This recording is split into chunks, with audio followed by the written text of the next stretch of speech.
Bueno, entre Estados Unidos y Venezuela traen una tensión imparable, cuando no es uno es otro. Pero le cuento por lo pronto que Diosdado Cabello, el segundo hombre más poderoso del chavismo, advirtió que será la justicia venezolana quien decida quién sí y quién no debe ser detenido y procesado.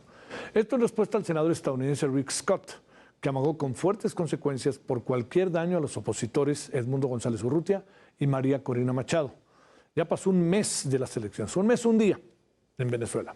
Maduro no ha mostrado, bueno, no lo tiene que ser Maduro, sino la autoridad electoral no ha mostrado las famosas actas para corroborar su triunfo y Maduro ha dicho que ganó, pero no ha mostrado nada. Ayer la oposición salió de nuevo a las calles para manifestarse. La líder María Corina Machado aseguró incluso que harán ceder a Maduro para que respete el voto de los venezolanos. Es en lo que estamos. ¿Qué pasa fuera de Venezuela?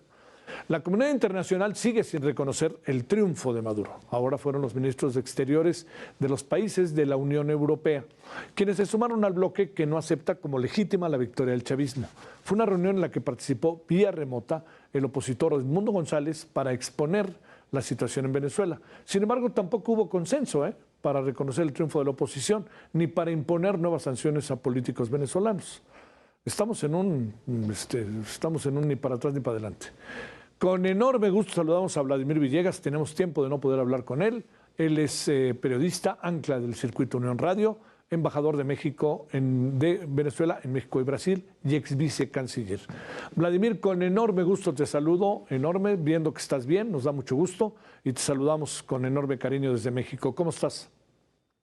Hola, hermano querido. Bueno, muchas gracias por estar pendiente de Venezuela. De verdad, aquí estamos, tú sabes, en este momento, Javier, pendiente pues del desarrollo de los acontecimientos. Ha pasado un mes, como tú muy bien lo dices, un mes y un día, ya llevamos a un mes y 2 días de este proceso y los venezolanos seguimos sin ver que se publiquen las famosas actas, ¿no? Sin que se verifique efectivamente si el resultado que dio el Consejo Nacional Electoral ese día 28 en la noche o en la madrugada del 29 se corresponde efectivamente con lo que dicen las actas, ¿verdad?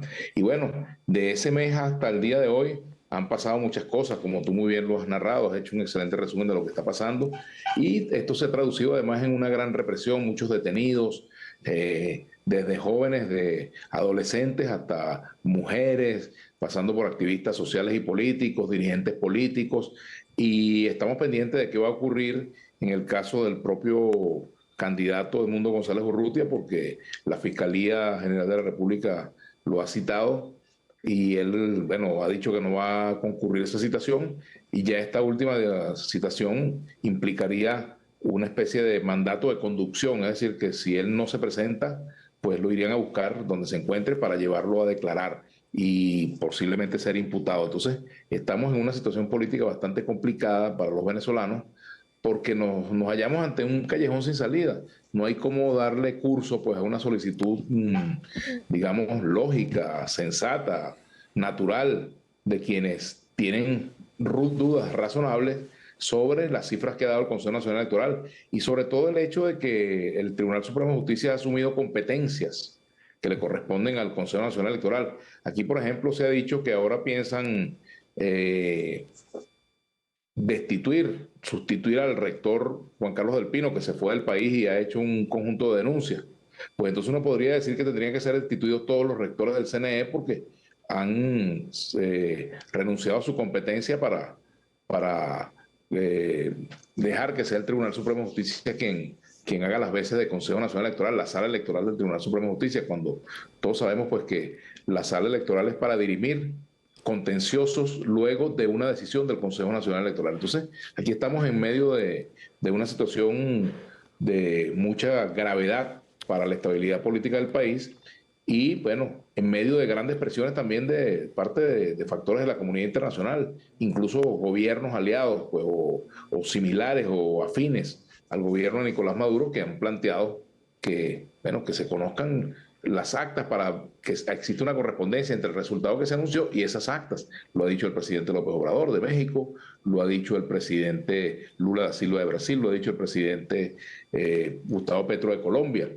Y también hemos visto pues cómo gobiernos autoritarios en la región, como el de Daniel Ortega, pues insultan a los presidentes de Brasil y de México por estar exigiendo algo que es natural, bueno, que forma parte del juego democrático y que forma parte de las normas de convivencia democrática en la región. Cuando se hacen unas elecciones, pues los países tienen el interés en que esos procesos sean procesos limpios, organizados, transparentes, en igualdad de condiciones para la salud democrática de la región. Y eso lamentablemente pues no ha ocurrido en nuestro país y tenemos que decirlo claramente, ¿no? Oye, Vladimir, tenía que pasar 30 días, ¿no? Para que se diera a conocer en términos de ley el resultado, ¿no? A través de las actas. Sí, o sea, tendría que haberlo hecho ayer, por decirte algo. Aquí te pregunto, lo que ha mostrado el gobierno, si es que ha mostrado algo, puede dar certidumbre de su victoria. Lo que ha mostrado la oposición puede dar certidumbre de su victoria. ¿Ante qué estamos entendiendo la guerra, bueno, la guerra de encuestas, la guerra de resultados? Fíjate, yo no tengo cómo autenticar, cómo certificar que las actas que presentó la oposición son las legítimas, ¿verdad? Sí. Pero el gobierno tampoco ha querido que se haga una verificación de esto, entonces a uno le surge la duda.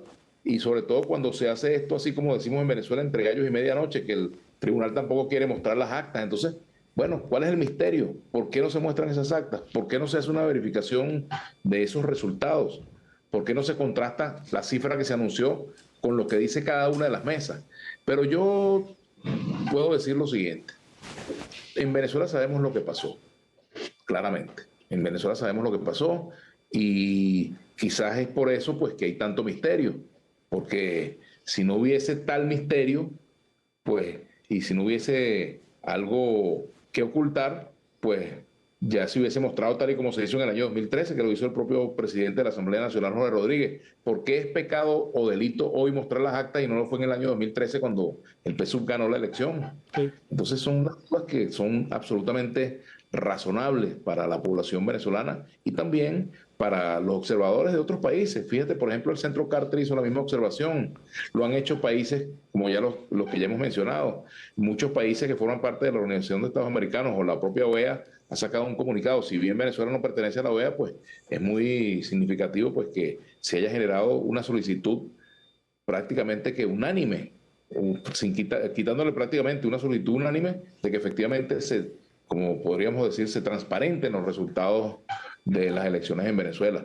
Pero bueno, esto se hace y todo esto que estamos viviendo es en medio de un clima de persecución, de represión, de censura, de miedo. Ya te lo decía yo en otra oportunidad que tenemos una sociedad con mucho descontento y también con mucho miedo. Entonces, claro, el gobierno dice, bueno, fíjense, ya las manifestaciones de apoyo al Mundo González Urrutia son más pequeñas, pero por supuesto, ¿cómo no han de serlo si, por ejemplo, en las bocas de los barrios colocan cuerpos de seguridad o cada vez que termina una manifestación de estas se generan persecuciones contra dirigentes o personas que asisten, contra periodistas, en fin?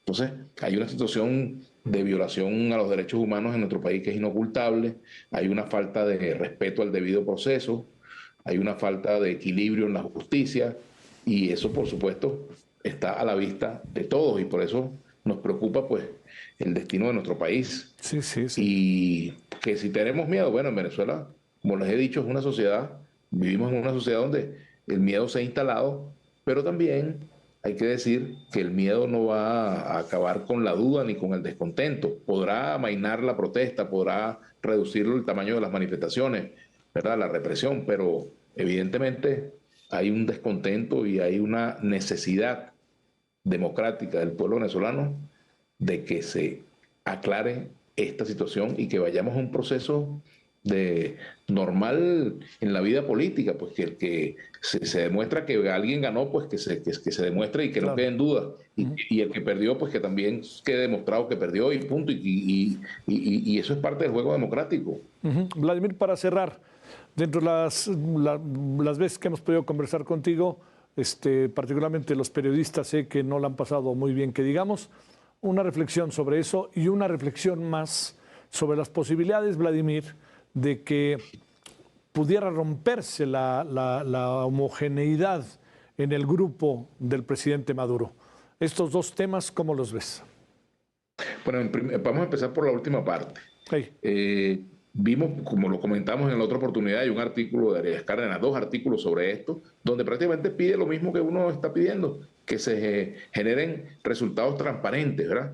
Yo no puedo atreverme a decir que va a haber un quiebre dentro del chavismo, pero sí estoy seguro de que allí hay personas y hay importantes factores que no están de acuerdo cómo se ha manejado esto. Y eso a la larga aflorará. El tiempo hará que se vean esas cosas. Dejemos que el tiempo corra, porque efectivamente, pues, el propio pueblo chavista sabe lo que pasó también. Las bases del chavismo saben lo que pasó. Con respecto al periodismo, mira, tenemos un balance de 12, 13 trabajadores de la prensa detenidos entre periodistas y, bueno, editores, trabajadores, fotógrafos, camarógrafos, en fin. Hay toda una situación que no habíamos vivido en nuestro país. Yo no había visto nunca esto. Yo tengo 40 años de ejercicio en el periodismo venezolano y nunca había visto una situación de represión tan fuerte, tan severa contra los comunicadores sociales como lo hemos visto ahora.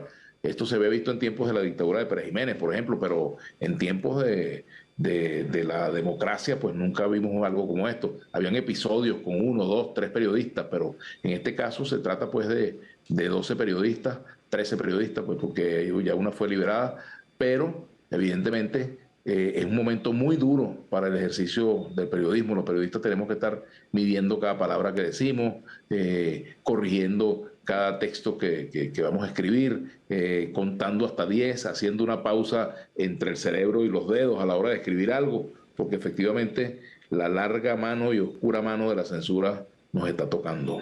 Te mando un gran saludo solidario, Vladimir Villegas. Muchas gracias que estuviste con nosotros. Gracias por tu tiempo. Hermano. Que descanses. Un abrazo. Que descanses, que ya es tarde por allá.